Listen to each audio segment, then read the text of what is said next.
Continue, place à notre grand débat. L'émission n'est pas terminée, on la poursuit. On va s'arrêter ce soir sur cette décision de la Cour de cassation dans l'affaire Sarah Halimi qui ne passe pas. L'arrêt du 14 avril entérine le caractère antisémite du crime mais confirme l'impossibilité de traduire en justice le meurtrier. En cause, son discernement qui aurait été aboli par la prise de stupéfiants. L'émotion est telle qu'un grand rassemblement est organisé ce dimanche à Paris. Une plainte va être déposée en Israël et il est maintenant question de changer la loi en France. Faut-il aller jusque-là? On va se poser la question avec nos invités dans un instant. D'abord, les explications de Marion Delpech. Obtenir un procès coûte que coûte contre le meurtrier de Sarah Halimi, jugé irresponsable pénalement par la justice française, c'est le combat porté par sa sœur, dont les avocats ont annoncé hier l'intention de saisir la justice israélienne. Suite à l'arrêt consternant écartant toute sanction pénale contre l'assassin de Sarah Halimi, je saisis avec Francis Piner la justice israélienne d'une plainte à l'encontre de Kobili Traoré au nom d'Esther, sœur de Sarah et citoyenne israélienne. La loi de ce pays étant compétente, non au déni de justice. La loi pénale d'Israël peut s'appliquer à des crimes antisémites commis à l'étranger et dénoncés par un citoyen israélien. L'arrêt de la Cour de cassation a bien entériné le caractère antisémite du crime, mais aussi confirmé l'irresponsabilité de traduire en justice le meurtrier, compte tenu de l'abolition de son discernement lors des faits.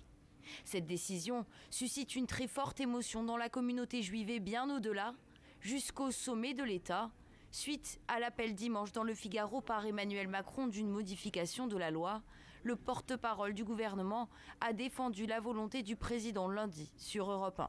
Le sens de cette décision, ça veut dire qu'aujourd'hui, le droit permet qu'une bouffée délirante, comme on dit, liée à la consommation de stupéfiants, entraîne une irresponsabilité pénale. C'est pas possible. La drogue, ça peut pas être un permis de tuer. Plusieurs rassemblements à Paris et dans toute la France doivent avoir lieu ce week-end en l'honneur de la sexagénaire juive défenestrée en 2017. Avec nous pour le grand débat d'ALPL ce soir, Lydia Guirous, bienvenue. Vous êtes essayiste et auteur de ce livre, Assimilation, en finir avec ce tabou français. Jean-Pierre Mignard est également avec nous. Bienvenue, vous êtes avocat au barreau de Paris, membre du comité national d'éthique et maître de conférences à Sciences Po. Avec nous, à distance, Morgane Dory-Fauveau, bienvenue. Vous êtes professeure de droit privé, directrice de l'Institut d'études judiciaires d'Amiens. Et vous êtes l'auteur d'une tribune publiée dans Le Figaro, Affaire Sarah Halimi, le risque de récidive n'est pas illusoire. Enfin, Philippe-Henri Honegger, bienvenue. Vous êtes avocat pénaliste au barreau de Paris. Vous êtes cofondateur du cabinet Ruben et Associés. Merci beaucoup à tous les quatre d'être avec nous. L'affaire remue beaucoup. Elle remue beaucoup l'opinion, le monde du droit, le monde politique. Jean-Pierre Mignard, est-ce que vous la partagez, cette émotion? Est-ce que vous vous dites qu'effectivement, il y a quelque chose qui n'a pas bien fonctionné, là?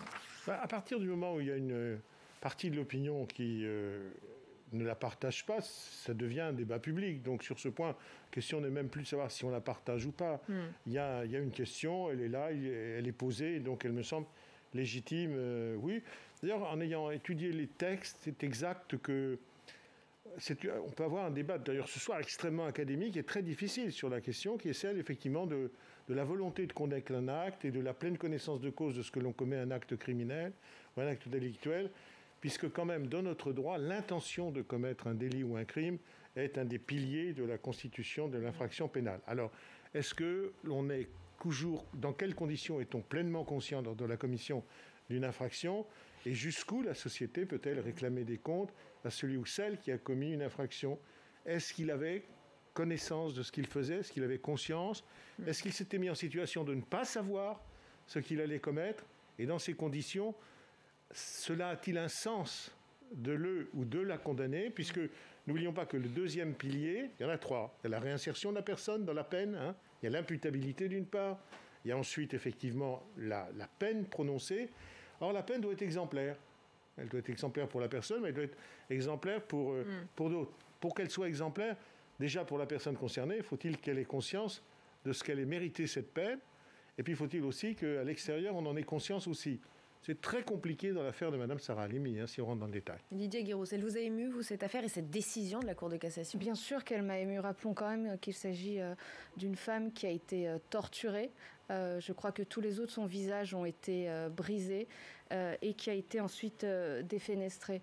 Donc on pouvait quand même s'attendre avec cet homme qui a crié, il me semble-t-il, à Allah Akbar. Donc on pouvait quand même s'attendre à ce que cette décision ait une portée dans l'ensemble de la société, et il aurait fallu quand même qu'il soit condamné. Et moi, je suis très gênée face à cette décision, parce que je me dis, s'il suffit de fumer un joint pour être reconnu comme irresponsable et échapper à une peine de prison, ce qui ne permet pas à la famille de faire son deuil, parce qu'aujourd'hui, ils ne peuvent pas faire leur deuil dans ces conditions. Évidemment que j'ai été extrêmement émue, et j'espère que l'ensemble de la communauté nationale est émue. Ça ne concerne pas que la communauté juive, je veux quand même le souligner, parce que j'ai entendu quelques responsables politiques dire que c'était l'émotion qu'uniquement pour la communauté juive. Julien Bayou, pour ne pas le citer. Voilà, Julien Bayou, pour ne pas le citer, mais je dirais que c'est assez attendu de la part d'Europe Écologie Les Verts. Et je voudrais juste rappeler que c'était à Brest, 5 mois de prison pour une personne qui avait jeté un chien par la fenêtre. Il y a eu 6 mois de prison à Châteaudun pour une personne qui avait jeté également un chien par la fenêtre. Donc quand on pense à ces 2 décisions, évidemment ça n'a rien à voir, mais quand même on se dit, est-ce que la vie d'une femme juive vaut moins que la vie d'un chien? Évidemment que ça suscite l'émotion, mais on est scandalisé en fait par cette décision qui a forcément une portée dans la société et qui envoie un très mauvais message, parce qu'on a un antisémitisme, notamment le nouvel antisémitisme lié à la montée de l'islam radical, qui est présent et qu'il faut combattre tous les jours, et ces décisions n'aident pas à le combattre. Morgane Dory-Fauveau, quelles peuvent être effectivement les conséquences d'une telle décision? Que faut-il craindre? Ce qu'on peut craindre, évidemment, c'est l'interprétation qu'on en fait là sur ce plateau. Ce serait d'aboutir à cette incohérence absolue qui consiste à pouvoir bénéficier d'une irresponsabilité pénale lorsque on s'est vraiment très gravement intoxiqué volontairement. C'est évidemment la crainte que l'on peut nourrir, et qui est d'autant plus regrettable qu'on aurait pu attendre de la Chambre criminelle qu'elle prenne une autre décision fondée sur l'article 122-1 et qu'elle parvienne à la solution exactement inverse, qui aurait consisté à retenir la responsabilité pénale de Traoré. Philippe-Henri Honegger, ce n'est pas une erreur de la Cour de cassation qui ne se prononce pas sur le fond, on est bien d'accord. La Cour de cassation a fait avec les textes existants. Oui, alors, non mais pour répondre à votre question sur l'émotion, face à ces faits qui sont terrifiants, elle est absolument légitime, c'est-à-dire qu'on ne peut pas être ému face à ça, et on ne peut pas faire autre chose que d'attendre une réponse du système judiciaire face à ces faits-là. Et si l'émotion est légitime, la réponse juridique qui a été apportée par la Cour de cassation est, elle, absolument légitime aussi. Il faut bien comprendre une chose. Le débat et la question à laquelle a répondu la Cour de cassation n'est pas de savoir si jamais, comme on vous l'a dit à l'instant, j'ai pris des produits stupéfiants, je vais pouvoir me prévaloir de l'état dans lequel je me suis mis moi-même pour faire valoir une responsabilité pénale. C'est pas ça la question. Parce que si je me mets dans un état à cause des produits stupéfiants et que je commets des infractions, la réponse de la loi est extrêmement claire, la réponse de la Cour de cassation est extrêmement claire, vous êtes responsable pénalement. D'accord ? Ça, c'est clair. Il n'y a pas de débat sur cette question-là. Venir caricaturer, j'ai entendu, vous avez passé M. Attal tout à l'heure qui disait une bouffée délirante liée à la consommation de produits stupéfiants pourrait conduire à l'irresponsabilité pénale. La réponse est non, jamais, c'est pas possible en droit. D'accord ? Ça, c'est clair. Le débat, c'est pas celui-là. Le débat qui a été posé, c'est de dire, en revanche, si on est quelqu'un qui a eu une abolition de son discernement pour des raisons psychiatriques ou psychiques qui ne sont pas liées directement aux produits stupéfiants, dans ces cas-là, on est irresponsable pénalement. Et cette question-là, elle est tranchée aussi en droit et elle est irrévocable. La question qui a été posée à la Cour de cassation n'était pas de savoir si on était dans un cas ou dans l'autre. La question, elle a été posée en réalité au fond, c'est-à-dire une question de fait à des experts. Et les experts ont dit de manière très claire, ils étaient plusieurs, que l'état dans lequel se trouvait ce monsieur n'était pas lié directement à la prise de stupéfiants, mais était lié à un état psychiatrique antérieur. Et d'ailleurs, ce monsieur, depuis qu'il a été mis sous soins et sous surveillance psychiatrique, il a fait d'autres bouffées délirantes qui ne sont pas liées non plus à la prise de stupéfiants puisqu'il n'en a pas pris dans le cadre des soins psychiatriques. La parole, Philippe-Henri Honegger, parce que ce que vous dites fait réagir et je voudrais juste entendre la réaction de Morgane Dory-Fauveau qui fait non de la tête. Alors peut-être entendre son point de vue. Je suis pas d'accord avec ce qui vient d'être dit pour la raison suivante, en fait. C'est que l'abolition du discernement, donc le trouble psychique ou neuropsychique, entraîne l'irresponsabilité pénale lorsque ce trouble psychique ou neuropsychique est la cause directe et exclusive du passage à l'acte. Or, ici, qu'est-ce que l'on constate? C'est que le trouble psychique ou neuropsychique, cette bouffée délirante, n'a pas été la cause exclusive du passage à l'acte. Monsieur Traoré avait apparemment d'autres mobiles. Par ailleurs, deuxième chose, c'est que dans les 3 rapports d'experts, je veux dire très clairement, les 3 constatent l'existence d'une bouffée délirante. Il n'y en a qu'un seul des 3 rapports d'experts qui y voit un épisode inaugural de schizophrénie. Les 2 autres rapports, et en particulier le premier qui a été rendu par monsieur Zagouri, qui est un expert extrêmement reconnu, dit très clairement que Traoré n'est pas atteint d'une maladie mentale qui le rend non discernant. En tout cas, donc, ce qui signifie qu'il a commis un acte très grave.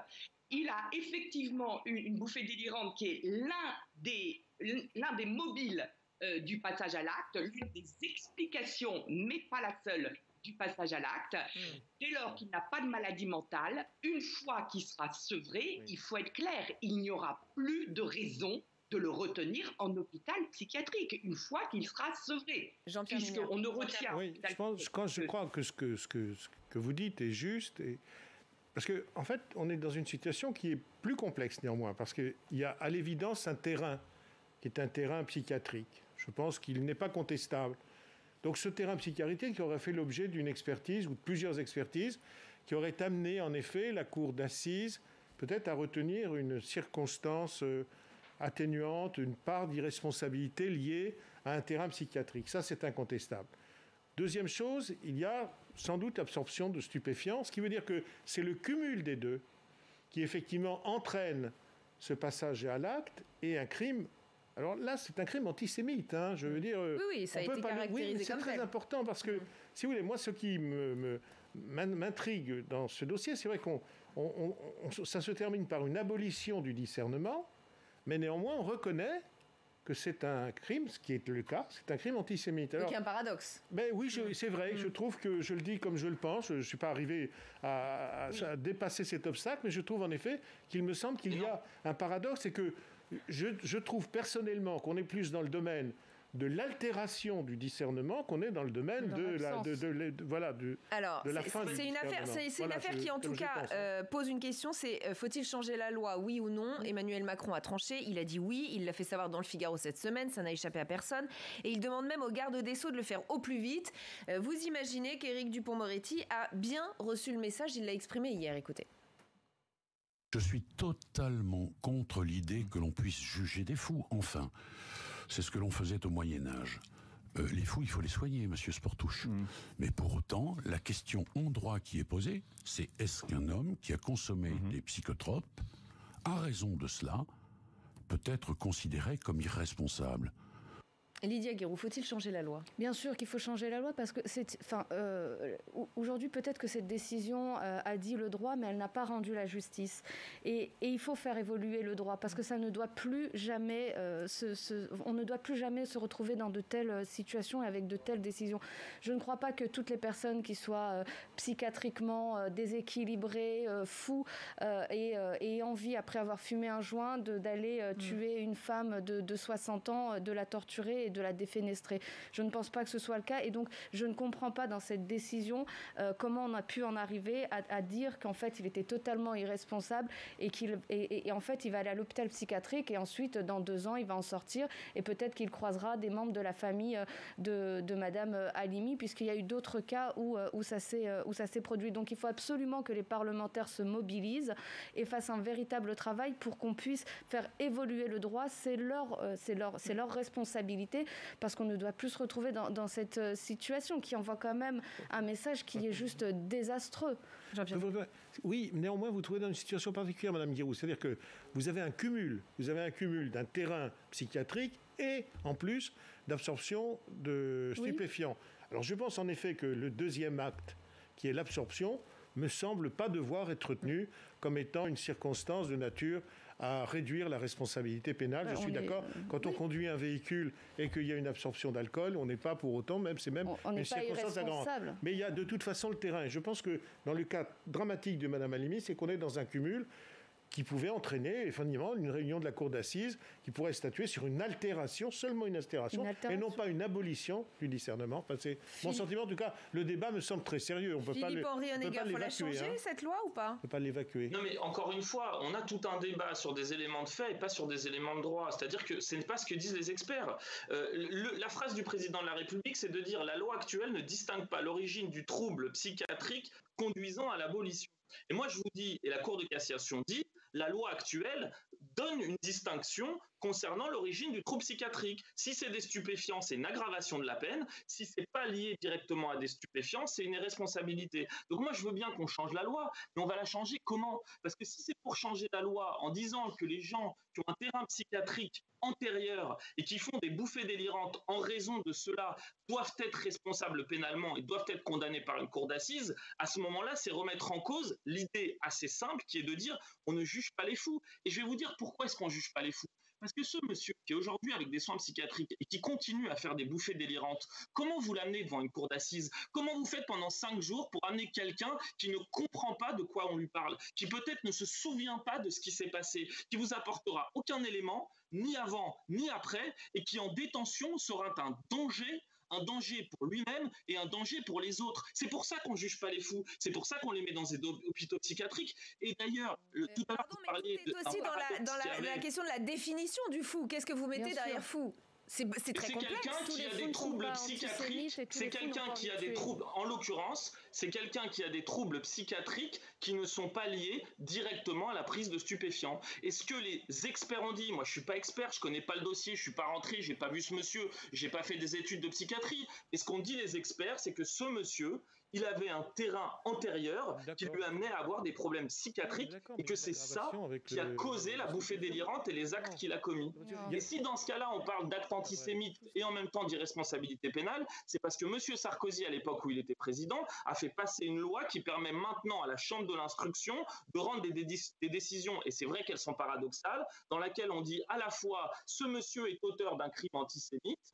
On peut dire ça, ce qu'on ne disait pas avant, mais en même temps, il y a une ordonnance d'irresponsabilité pénale et donc on prend des mesures de sûreté. Je précise que pour ce monsieur, il y a des mesures de sûreté qui ont été prises à hauteur de 20 ans. Ça veut dire que ce monsieur, pendant 20 ans, il va être suivi par la justice et par la psychiatrie pour s'assurer qu'il est soigné et qu'il ne recommence pas. Ça me semble pas mal. Je vous laisse la parole dans un instant, Jean-Pierre Minard, mais Morgane Dorifaux veut réagir aussi.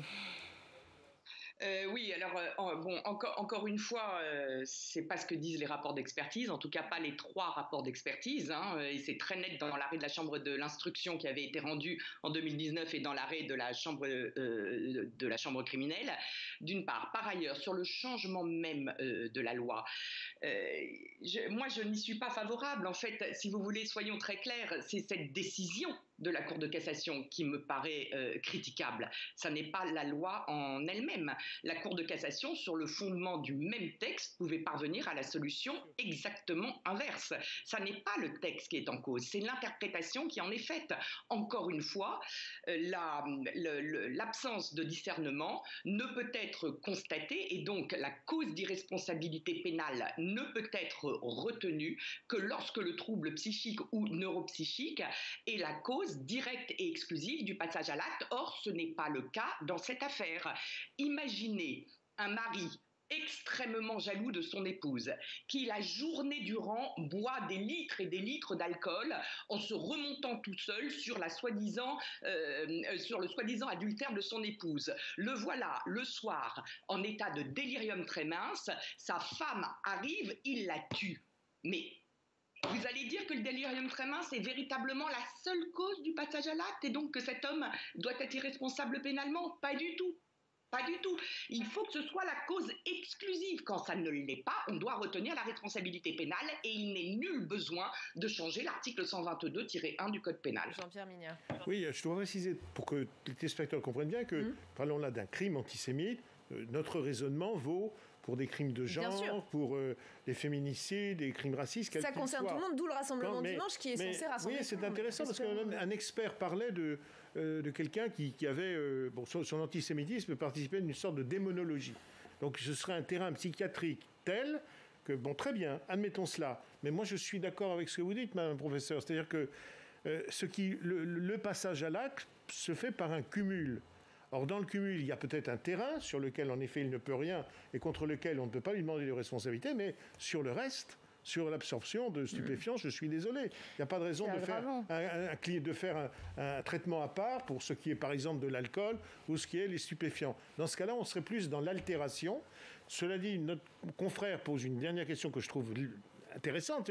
Comment s'opère un procès dans ces conditions-là, avec une personne dont je ne sais pas du tout comment elle pourrait se comporter à l'audience. Et là, je renvoie à Mme Guirouz, je comprends bien la position, mais pour que ce soit exemplaire, faut-il encore que ce soit compréhensible par lui, etc. Mais je pense que ce n'est qu'une altération, ce n'est pas une abolition. En attendant, les parlementaires ont commencé à travailler, ils se sont saisis de la question. Vous parliez vous-même d'une réécriture de la loi par les parlementaires. Il y a le député LR, Guillaume Larrivé, qui a déposé une proposition de loi en début de semaine. À l'article 122.1 du Code pénal, qui définit donc l'irresponsabilité pénale, il propose de rajouter à la fin du premier alinéa stipulant que n'est pas pénalement responsable la personne qui était atteinte au moment des faits d'un trouble psychique ou neuropsychique ayant aboli son discernement ou le contrôle de ses actes, les mots « sauf si ce trouble résulte de la consommation de produits stupéfiants ou d'alcool ». Et au Sénat, ça fait un petit bout de temps qu'on a travaillé sur le sujet, qu'on s'est saisi de ce sujet. 3 propositions de loi ont été déposées en 1 an. L'une d'entre elles a été déposée par la sénatrice centriste Nathalie Goulet. Elle va d'ailleurs être examinée, on l'a appris tout à l'heure, elle va être examinée le 25 mai prochain. Nathalie Goulet qui a été interrogée par Steve Jourdain au sujet de cette affaire cette semaine. Écoutez. Cette proposition vise à exclure le dispositif de l'article L122.1 aux personnes qui se seraient mis volontairement dans une situation d'irresponsabilité. Si vous comparez le régime, par exemple, aux gens qui conduisent en état d'ivresse ou sous l'emprise de stupéfiants, leur responsabilité est accrue. Donc si quelqu'un prend des stupéfiants, il n'y a absolument aucune raison qu'il s'auto, en quelque sorte, excuse. Philippe Henri-Honegger, je vous vois lever les yeux au ciel. Ça vous paraît dément de réécrire la loi, de rajouter ça ? Mais en fait, si vous voulez, ces gens qui font des propositions, en fait, ne connaissent rien au droit. C'est-à-dire que la phrase qu'ils viennent rajouter n'ajoute strictement rien au droit existant. Aujourd'hui, l'état du droit, tel qu'il est appliqué par la Cour de cassation, c'est que votre trouble, s'il est directement lié à la prise de stupéfiants ou la prise d'alcool, ne pourra pas être considéré comme une responsabilité pénale. L'exemple qui vous a été donné tout à l'heure de dire un homme qui boit beaucoup d'alcool et qui va tuer sa femme, dans tous les cas, il sera considéré responsable pénalement. Ça n'existe pas de situation en France où, dans un cas comme celui-là, on a considéré qu'une personne était irresponsable. Ce qu'on vient rajouter à cette loi, ça ne rajoute rien, ça ne change rien. Et je peux même vous dire que si demain, l'état du droit est celui qui serait le résultat de cette modification, la Cour de cassation, au regard des expertises qui ont été rendues dans ce dossier, rendrait exactement la même décision. Lydia Guirouz. Moi, je fais confiance aux parlementaires comme notamment à Guillaume Larrivé qui connaît extrêmement bien le droit. On vous a entendu de loin, Philippe Henri-Honegger. Comment est-ce qu'on peut faire confiance aux parlementaires qui ne sont pas des juristes plutôt qu'à la Cour de Guillaume Larrivé, qui n'est pas un juriste, je vous invite à réviser un petit peu sa biographie. Donc je fais confiance à Guillaume Larrivé qui connaît très bien le droit et je crois qu'il faut le faire évoluer parce qu'on ne peut plus se retrouver dans des situations pareilles. Moi, je ne suis pas une experte du droit, mais une chose est sûre, c'est que c'est juste insoutenable et je crois qu'on ne peut pas se retrouver dans des situations où la justice n'est pas rendue. Il y a une émotion qui est très forte en France. Ça fait plusieurs décisions de justice où on reste sans voix en se disant mais quel est le message qui est envoyé à l'ensemble de la société. Oui, mais Lydia Guirouz, le risque effectivement c'est que le politique s'empare de sujets très médiatiques et d'une émotion du moment. Est-ce que c'est toujours le bon moment ? De changer des lois parce qu'il y a une émotion populaire, c'est un sujet. Mais alors à quel moment on le change en fait si on à froid, quand on n'a pas des affaires médiatiques comme celle-ci. Vous savez, je pense que c'est pas la première affaire en fait d'homicide avec un caractère antisémite où il a fallu parfois se battre quand même pour que le caractère antisémite soit reconnu. Moi, je me souviens aussi de Mireille Knoll, cette octogénaire qui avait été assassinée. Il y a eu une grande mobilisation et il a fallu vraiment une bataille et avoir vraiment beaucoup de médiatisation pour que que ce soit reconnu. Donc il y a un moment, je demande aussi pourquoi on a autant de difficultés à reconnaître le caractère antisémite de certains homicides. Et je crois qu'il faut le saisir aussi quand c'est dans l'émotion nationale, quand c'est dans ce moment-là, parce que c'est dans ce moment-là où on peut faire évoluer les mentalités. Et sur la question de l'antisémitisme, il faut faire évoluer les mentalités. Il y a un grand risque dans notre pays.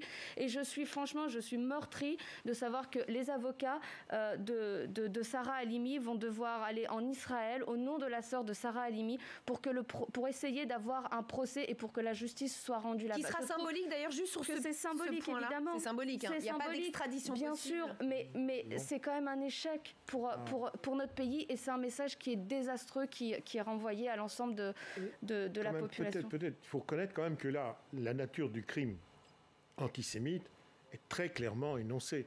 Elle n'a jamais été cachée. D'ailleurs, on pourrait imaginer même qu'une cour d'assises composée uniquement des 3 magistrats, solennellement, lise l'arrêt de la chambre d'instruction qui, effectivement, considère qu'il n'y a pas d'imputabilité possible. Ça, c'est la première chose.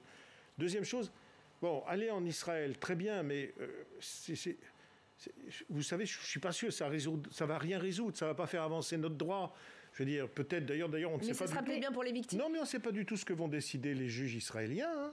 Parce que je ne connais pas le droit pénal israélien, je ne sais pas du tout ce qu'il dit sur ce point. On dit Israël, mais il y a c'est un pays de droit, Israël. C'est un pays de droit, il y a des juridictions, pas du tout convaincus que sur ce point, on n'ait pas des surprises, en tout cas pour ceux qui saisissent. Donc je crois que... Et en fait, troisièmement, une loi. Moi, je suis assez d'accord avec ce que disait le professeur. Une modification de la loi, des ajouts à cette loi. Je pense que la chambre criminelle de la Cour de cassation a les éléments pour effectivement faire avancer sa jurisprudence en tant que nécessaire. Elle est déjà allée loin. Quand je lis le rapport, par exemple, de M. Guéry, quand je lis les réquisitions de l'avocat général, ça va extrêmement loin. C'est très fouillé, c'est très poussé. La chambre criminelle de la Cour de cassation peut aller plus loin encore pour dissocier ce qui relève de l'abolition du discernement, de l'altération, parce que c'est là que se jouent les choses. Juste pour faire réagir, Morgane Dory-Fauveau, sur ce changement de loi, cette modification de la loi qui arrive, puisqu'on apprend que le Sénat va examiner une proposition de loi le 25 mai. Vous êtes pour ou vous dites que ça va trop vite, c'est pas le bon moment ou ce sont pas les bons mots ? Non, c'est pas que je sois pour ou contre ou que ce soit le moment ou pas le moment. Je trouve ça regrettable parce que c'était inutile en réalité. Encore une fois, c'est inutile parce que la Cour de cassation pouvait absolument aboutir à une autre décision. Moi, j'invite vraiment le monsieur qui est intervenu, l'avocat qui est intervenu par visio, je l'invite à lire l'arrêt de la Chambre de l'instruction et à lire l'arrêt de la Cour de cassation parce que, oui, mais elle dit quand même noir sur blanc que l'article 122-1 ne distingue pas selon l'origine du trouble. Oui, donc, noir sur blanc, elle le dit. Donc, oui, je regrette. À cause de la bouffée délirante. Et encore une fois, ça n'est pas... Mais c'est quand même incroyable. Il faut relire les attendus qui sont relatifs... qui dit le cannabis n'est pas la cause de la bouffée délirante. Les 3 expertises sont quand même extrêmement claires. Je veux dire, il y a un seul des 3 rapports d'experts qui voit dans la bouffée délirante un épisode inaugural de schizophrénie. Les 2 autres rapports d'experts disent clairement que la bouffée délirante est due à la consommation de stupéfiants 15 joints par jour depuis une quinzaine d'années. Donc, c'est quand même extrêmement clair et c'est écrit noir sur blanc dans les 2 arrêts. Non, encore une fois, il suffisait d'appliquer cette condition en fait de la cause d'irresponsabilité liée au caractère exclusif, direct et exclusif du lien de causalité entre le trouble psychique et neuropsychique et le passage à l'acte. Ici, tel n'était pas le cas. Traoré aurait dû être tenu responsable pénalement parce que l'état dans lequel il était n'était pas la cause directe et exclusive du passage à l'acte. Oui, je partage. Je vais juste dire qu'en fait, cette décision, comme celle de Viry-Châtillon, où dans les conclusions, on a parlé de chance pour la France. J'étais à ce procès. Je vais terminer, monsieur, je vous remercie. Où dans les conclusions, on a indiqué...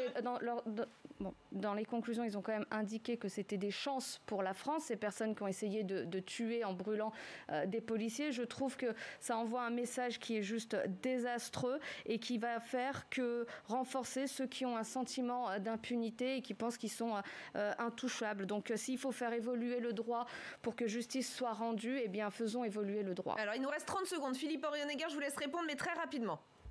Non mais c'est ce qui se passe avec l'affaire Halimi, l'affaire Viry-Châtillon, c'est exactement le même phénomène. Moi j'y étais au procès de Viry-Châtillon et mon client a été acquitté, voyez-vous. Et donc ce qui est dit dans les médias, c'est n'importe quoi. La seule chose dont on peut se réjouir, c'est que des innocents aient été innocentés. Et la seule chose dont on peut s'attrister, c'est qu'on n'ait pas trouvé les véritables coupables en raison d'une enquête policière qui était lacunaire et qui était viciée. Venir remettre en cause des décisions de justice auxquelles on n'a pas participé, dans des affaires qu'on ne connaît pas, c'est gravissime. Et c'est une infraction au sens de la loi. Le problème, c'est que vous faites primer l'émotion sur le droit et c'est très dangereux. Et ce qui est dit dans les médias n'est pas n'importe quoi, c'est au travers de la loi d'intervenants comme vous tous, et on donne la parole à tout le monde. Merci en tout cas à tous les 4 d'avoir participé à ce débat. C'est la fin de cette émission. On se retrouve lundi à 18h et à 22h. Demain, bonjour chez vous dès 7h30. Alexandre Poussard recevra notamment Philippe Martinez, secrétaire général de la CGT. Je vous souhaite une excellente soirée sur Public Sénat.